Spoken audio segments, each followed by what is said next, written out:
So on all-time highs or markets that are trading at all-time highs, how do you trade them or how should you engage them? How would you study them? How would you practice in them? How would you tape read them? Whatever.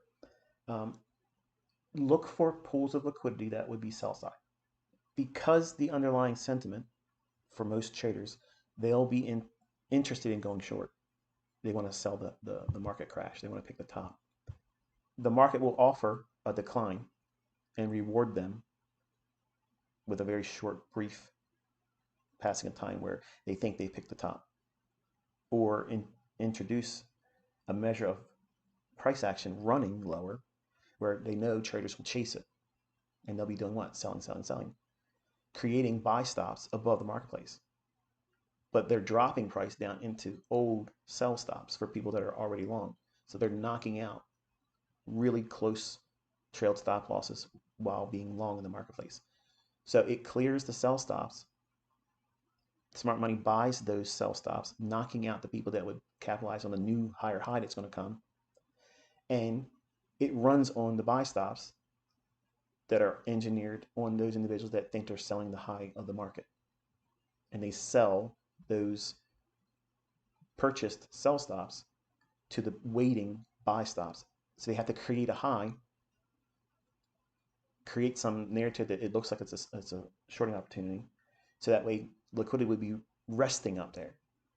If they don't do that, there's not going to be a significant amount of liquidity. If there isn't, then what will happen is then that price will run way past the high, which creates a new shift in sentiment. And that's this paradigm that constantly is in flow in what these markets are doing constantly. So in short, buy sell stops. When markets are at all-time highs, every single time the market drops down below a clear, obvious pool of liquidity, and you saw me do that with the S&P, well, look at it. Look how it behaved. And that was the sell side down here I drew. And that was the inversion fair value gap. I told you to study and see if it supports price. And then I told you the breaker. And then this one here gave you the last little piece. What is this little piece right there? Market maker buy model. Second stage, reaccumulation. This is the second stage of reaccumulation, and it clears what? The original consolidation and trades higher. Smart money reversal, low risk buy, accumulation, reaccumulation. It's got to match on the sell side of the curve when it's dropping down. Everything over here that comes to buy has to match something over here on the sell side because you're matching up what was used over here to act as a premium will act as a discount array over here. The curve is defined by the lowest low or the highest high in a sell model. So to the left of it, everything that's in inefficiency, like a fair value gap or order block or breaker here, this becomes all of the discount buying. So you have to wait and look at this sell side of the curve to present something over here. I mean, did it rally off of that range when I drew it out? Of course it did. But there has to be, an agreement over here, or it's not a market maker buy model. Model 6 and Model 7.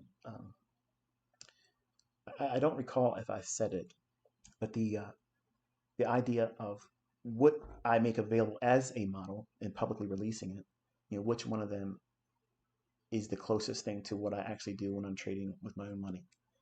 And it's Model 6 and Model 7 because it's a universal model. And that means you can use it every time frame. Any time frame, every time frame. But generally, that's how I'm doing it. So if I'm bullish, I can be buying the buy side of the curve of a market maker buy model, which is what this is here. Okay. If I'm bearish, I'll be selling short the sell side of the curve, which will be the opposite side, the down movement.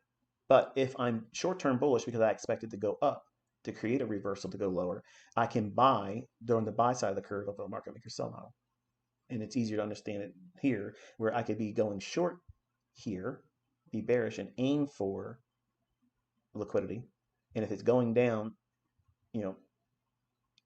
underlying premise, higher time frame, because we're at all-time highs and nobody should try to pick the top in the marketplace, going down to take sell stops. It's going down there to accumulate those sell stops, to buy them, and then start moving higher. you won't have the experience to determine this turning point, which is why it's called smart money reversal. You don't need to know that. Once it comes up in real time today, I did it with you.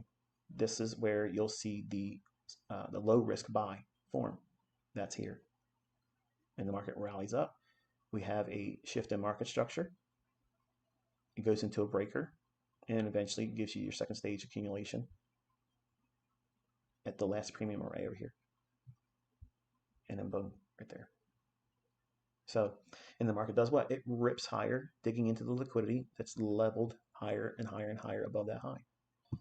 If we understand what I'm going to be teaching you in greater detail in Model 6 and Model 7 of the price action models, you can create a model out of just components of the sell side of the curve of a market maker buy model, where you're looking for just individual components that would give you your setup. So, perfect example. Let's say you've been trading for a long time and you could see that they were going to go to that sell side like I did this morning with you. You could be buying that. That's your turtle soup. Okay, that's where you do your work as a long buyer. Okay, when it starts to rally up, your eye goes over to the sell side of the curve here, and you see this single candle right there, which creates what? On the 30-second chart, let's go back into it real quick. That's this candlestick right there. That's the sell side and balance, buy side and efficiency. So the market rallies up. What do we see in this time frame? An inefficiency and a swing high. Shift in market structure, there, bullish. That low's intact. It's done. The low's in. You don't have the experience to trade that, go long yet. This is where you go in with a low risk buy. Using what's on the sell side of the curve to the left of the lowest low, this is your first array. Carry it over to the buy side of the curve, which is anything to the right of the lowest low here. See if it offers what? Support. The market does what? It rallies, creating the signature with the body saying, okay, yes, the bodies are suggesting that it's supporting price. If you're ever looking at an inefficiency, this is also for your notes, since I framed this inversion fair value gap on the 30-second chart, I would demand that the bodies are respecting it on the time frame I observe it in. On a lower time frame, the bodies can be outside of that. Okay, real big, huge milestone right there. Okay, whatever time frame you see the inefficiency in, to have faith in it, to trust it, and to use it for your setup, it must respect it by its bodies. This is a mohawk. This is errant price action that we allow for. It's normal. It doesn't change or undermine the underpinnings of what we're trying to trade on. So the market rallies up, and you go back over here, and here is your old high. Carry that forward. What is it going to become once it trades to that level? A breaker. Well, it trades above it here. We trade back down into it. This breaker, okay, was formed on the 30-second time frame? No. It was formed on the 1-minute chart. But you can see the bodies even in this lower time frame. Look where the bodies are closing and opening. See how they're inside of that candle? It was framed on a 1-minute chart. See how it's staying in there? We're getting wicks, yes. But the bodies were telling the narrative that I was on side, but I'm not going to compete with them if they're going to run my stops. It rallies up, and then right in here, what is it doing? Every PD array can be scaled. Upper quadrant, midpoint, lower quadrant, and then you have the extreme high and low of it. Much like I did with the opening range, where I measured the highest high and the lowest low of it. And then there is the upper quadrant, the middle, and the lower quadrant, okay? And then look at what I'm doing here. I'm taking you into a specific PD array, okay? Opening range isn't a PD array. It's a range of inefficiency. That can be scaled and measured.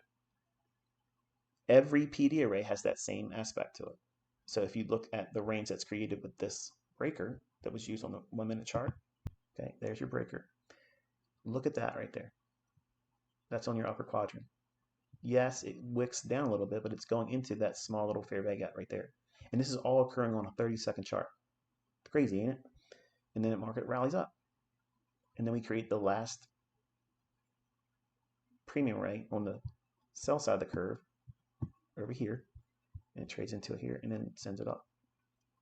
Every one of these individual price points, like that could be your model. Like you're always looking for the unicorn. The unicorn is a second stage reaccumulation in a market maker buy model, or it's a second stage of redistribution in a market maker sell model. That's where your biggest price run, the most energetic, the one that has the most magnitude, the immediate run, bang for your buck, that's the one you want to be looking for. That's why I call it a unicorn. If you're looking for moves, it's going to be very energetic. They're just really quick. They start running for you, and they just give you instant gratification. That's the one you should be aiming and studying. Okay. But some of you may think, well, yeah, that's where I'm going to pyramid. I want to try to buy the first stage accumulation in a market maker buy model. Or you want to buy, the most advanced would be buying the smart money reversal. This is low risk buy, accumulation, reaccumulation. So you'd be a buyer, pyramid, pyramid, and there it is. And then you have all this area here where you would be layering where your targets should be, or where your, not your targets, your partial profits. And what could you aim for? Well, you have the breaker down here, okay? So you can take your fib and run it on your breaker using the bodies first. This range on the bodies. This partial, is that a good place to take a partial? No, because it doesn't even do what? It doesn't even clear the original consolidation that this market maker buy model is creating for you. This could be a partial, sure. This could be a partial. And look where it turned. So if you missed your partial here and it's retracing and rally back up, you could take a partial there. But there's lots of things you can formulate your model on. You don't have to do every one of these. Some of my students think that you have to be in every part of a market maker sell or buy model, or you're somehow not profitable or you're not knowledgeable. That's not true. All you're doing is looking for one setup, okay? If you are buying it down here, no, let me start over. If you're buying it down here on a smart money reversal or close to it, your first objective should be at least get to this high right there. That could be your model. And then you are learning how to trust when it creates this, and then the next one, and then the unicorn, which is second stage reaccumulation. But in the beginning stages, you want to be able to set very low-hanging fruit objectives where you're buying down here, look for that high to be taken out and be done. And then paper trade the rest. I mean, not paper trade, but tape read it where you're not pushing any buttons. Or you could be waiting for this. This is your model, where you buy it here and you get out right above here. And that's your very easy bread and butter setup, and those form several times a week. Or you can get here on a low risk buy, and then you're getting out right at this high here. Right there, I mean, I've literally given you several models. And that's the power of what you're learning in model 6 and 7, because it gives you a whole plethora of opportunities in how you can go in and scale entries, exits, where your partial should be. And I don't mandate and force you into a mold and say, only trade my market maker models this way. Because you're going to see one part of these models faster than all the other ones. And when you do that, start there. That's where your premise is. That's your model. That's the foundation that you're going to build your model. It doesn't mean that you won't obviously evolve and know more and be able to do more of it. It just means that you have to have a starting point. And if you don't have a starting point, you don't have any way of gauging measurement of progress.